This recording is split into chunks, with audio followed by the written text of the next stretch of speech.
ایک تو جو عید کی رات ہے اس کو لیلۃ الجائزہ کہا جاتا ہے، انعام کی رات، ریوارڈ نائٹ، یعنی وہ رات جس میں صلہ ملنا ہے، بدلہ ملنا ہے، انعام ملنا ہے۔ تو اللہ تعالیٰ کے ہاں اس کو لیلۃ الجائزہ کا نام دیا جاتا ہے۔ یہ عبادت کی رات ہوتی ہے۔ حدیث شریف کا مفہوم ہے کہ جو آدمی عید کی رات میں عبادت کرے گا تو اس دن اس کا دل نہیں مرے گا جبکہ سب لوگوں کے دل مردہ ہو جائیں گے۔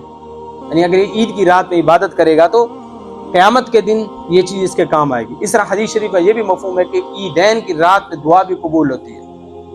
ہمارے ہاں یہ غفلت ہے کہ جیسے ہی چاند نظر آیا تو سارے اوٹ پٹانگ کام شروع ہو گئے، حتیٰ کہ جو معتکف بھی اعتکاف بیٹھا تھا وہ اعتکاف سے اٹھا اور پھر اس نے اس بات کا کوئی لحاظ نہیں کیا کہ یہ گناہ کی چیز ہے، یہ ثواب کی چیز ہے، اللہ اس سے راضی ہوتے ہیں، میں ان 10 دنوں میں کیا اللہ سے عہد کر کے آیا۔ یا ہم عام مسلمان جو اعتکاف نہیں بھی بیٹھے کہ 30 دنوں میں ہم نے اللہ سے کیا وعدے کیے، اور اب 30 دن کے بعد جیسے ہی شیطان رہا ہوا ہے ہمارا کیا طرز عمل ہو گیا؟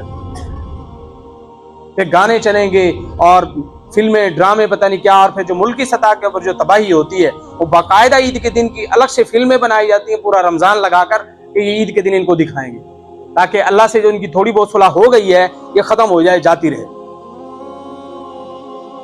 تو ہم نے عزم کرنا ہے کہ جن گناہوں کو ہم نے رمضان میں چھوڑ دیا اب ان کو تاحیات نہیں کریں گے، اللہ سے دعائیں کریں یا اللہ جس طرح آپ نے ہمیں رمضان میں بچایا ہے رمضان کے بعد ان گناہوں سے بچا لیجئے، ہم کمزور ہیں، ہمیں توفیق عطا فرمائے، اللہ سے دعائیں مانگے۔ تو یہ رات عبادت کی رات ہے، اس میں ذکر کریں، تلاوت کریں، نماز پڑھیں، اس کے اندر تہجد پڑھیں،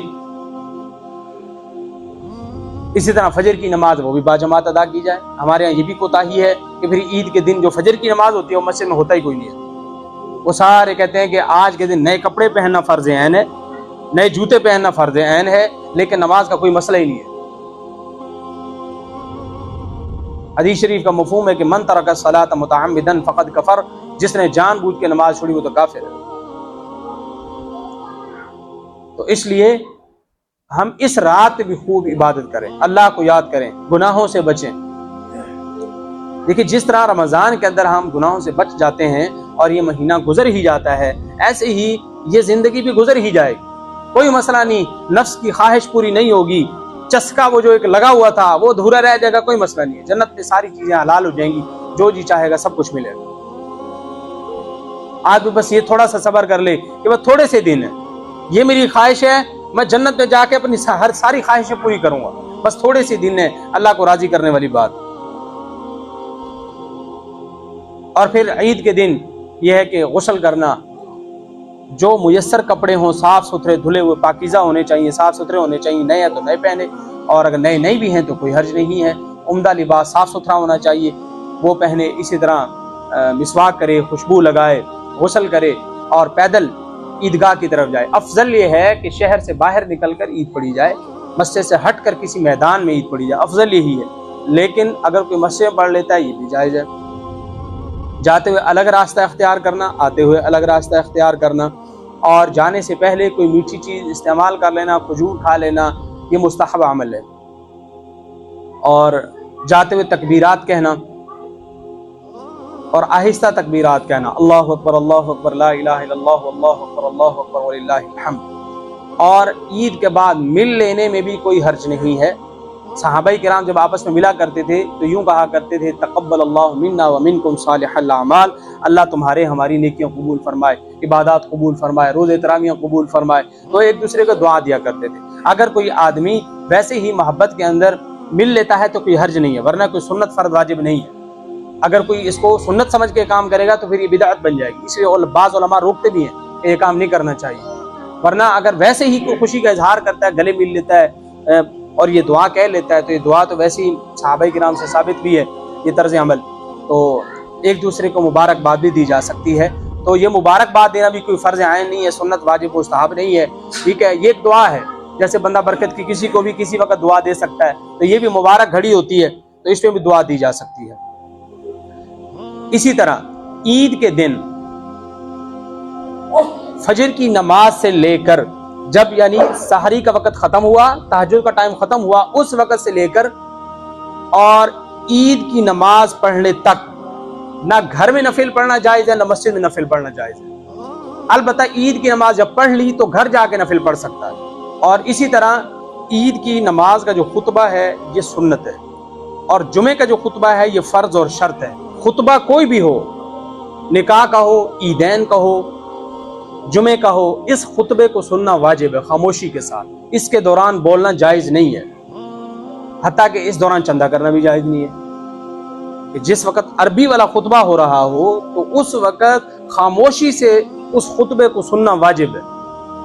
حتیٰ کہ نبی کریم صلی اللہ علیہ وسلم ارشاد فرمایا کہ اذا قلت لصاحبک یوم الجمعۃ انصت والامام یخطب فقد لغوت، کہ جب امام خطبہ دے رہا تھا تم نے اپنے ساتھی کو کہا چپ کر جاؤ، تو تم نے یہ بھی فضول حرکت کی.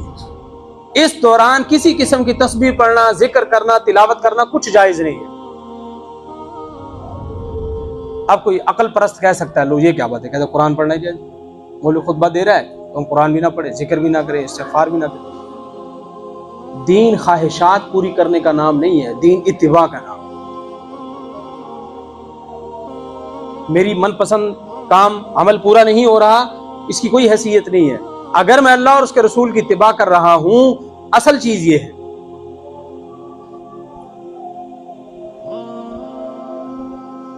اسی طرح عید کی جو نماز ہے وہ 2 رکعتیں ہیں. اچھا 5 نمازوں کے علاوہ جو فرض نمازیں ہیں 5، جمعے کی نمازیں اس میں آ گئی، ان کے علاوہ کسی بھی نماز کے لیے، نفل کے لیے، وطر کے لیے، تراویح کے لیے، جنازے کے لیے نہ اذان کہی جائے گی نہ تکبیر کہی جائے گی. صرف 5 نمازیں ہیں جس میں جمعے کی نماز بھی شامل ہے. صرف اس کے لیے تکبیر کہنا سنت ہے، اذان کہنا بھی سنت ہے. لہذا معلوم ہوا کہ عیدین کی جب نماز پڑھی جائے گی تو اس میں نہ تکبیر کہی جائے گی نہ اذان کہی جائے گی. پھر اس میں 6 زائد تکبیریں بھی ہوتی ہیں. یہ چونکہ اگر رکعت چھوٹ جائے تو تھوڑا مسئلہ پیچیدہ ہے، یہ اس لیے بتانا یہاں ضروری ہے کیونکہ عید کے دن تو بندہ عید کا طریقہ بتا دیتا ہے، وقت کم ہوتا ہے، تو یہ ساری تفصیل بتائی نہیں جا سکتی اس وقت، یہ اس لیے ابھی بتائی جا رہی ہے. اس کا طریقہ تو یہ ہے کہ سب سے پہلے آدمی ثنا پڑھے گا اور امام اس کے بعد تعوذ، ثنا پڑھنے کے بعد 3 زائد تکبیریں کہے گا. تینوں تکبیروں کے اندر ہاتھ اٹھائے گا، مقتدی بھی ہاتھ اٹھائیں گے، اللہ اکبر کہیں گے، پھر ہاتھ چھوڑ دیں گے. پہلی تکبیر میں ہاتھ چھوڑ دے گا اللہ اکبر کہہ کے، دوسری میں بھی چھوڑ دیں گے، تیسری میں ہاتھ باندھ لیں گے. ہر 2 تکبیر کے درمیان افضل اور مستحب یہ ہے کہ 3 مرتبہ سبحان اللہ کی مقدار وقفہ ہونا چاہیے. ایک بار تکبیر کہہ دی، پھر کم از کم 3 مرتبہ جتنی دیر ہم سبحان اللہ کہیں گے اتنی دیر اگلی تکبیر نہ کہی جائے. لیکن اگر کوئی فوراً بھی کہہ لے تو جائز ہے. افضل اور مستحب یہ ہے کہ اتنا وقفہ 2 تکبیروں کے درمیان ہونا چاہیے. 3 تکبیریں کہہ کے تیسری ہاتھ باندھے گا، آگے 1 رکعت پوری ہوگی. دوسری آگے، دوسری کے اندر رکوع میں جانے سے پہلے جب سورت کی تلاوت کر لیں گے تو اس وقت 3 زائد تکبیریں کہی جائیں گی. تینوں مرتبہ ہاتھ اٹھائیں گے، امام بھی مقتدی بھی اللہ اکبر کہیں گے، تینوں مرتبہ ہاتھ چھوڑ دیں گے، چوتھی مرتبہ تکبیر کہہ کے رکوع میں چلے جائیں. یہ تو نماز کا طریقہ ہے جو 2 رکعتیں پڑھیں گے ان کے لیے. اگر کوئی بندہ 1 رکعت رہ جاتا ہے یا مثلاً وہ اس حال میں پہنچا کہ امام پہلی رکعت پڑھا رہا تھا اور امام پہلی رکعت کے رکوع میں پہنچ گیا، اب اس کی 3 تکبیریں رہ گئی ہیں، اب یہ کیا کرے گا؟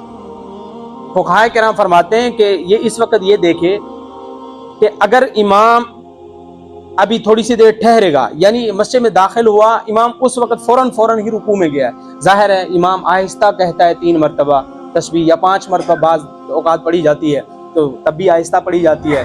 تو اب یہ خود اندازہ کر لے کہ اگر میں اللہ اکبر تکبیر تحریمہ کہہ کر کھڑے جلدی 3 مرتبہ تکبیر کہہ کر رکوع میں شامل ہو سکتا ہوں، تو پھر یہ تکبیر تحریمہ کہہ لے اللہ اکبر اور پھر جلدی 3 مرتبہ تکبیریں کہہ لے اللہ اکبر اللہ اکبر اللہ اکبر تکبیریں کہہ کے 3 مرتبہ اسی طریقے سے ہاتھ چھوڑے اور پھر فوراً رکوع میں چلا جائے.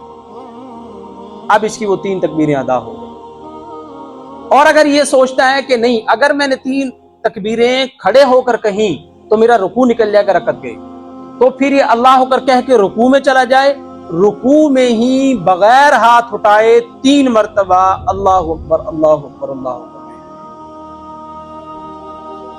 اور اگر رکوع میں ہی یہ 3 تکبیریں نہ کہہ سکا، امام پہلے ہی اٹھ گیا، تو پھر یہ 3 تکبیریں معاف ہیں.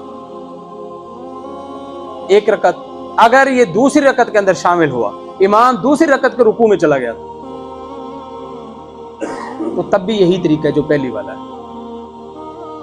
اور جب پہلی رکعت اس کی رہ گئی ہے، جب یہ پوری کرے گا تو ویسے ہی پڑھے گا جیسے امام نے پڑھائی.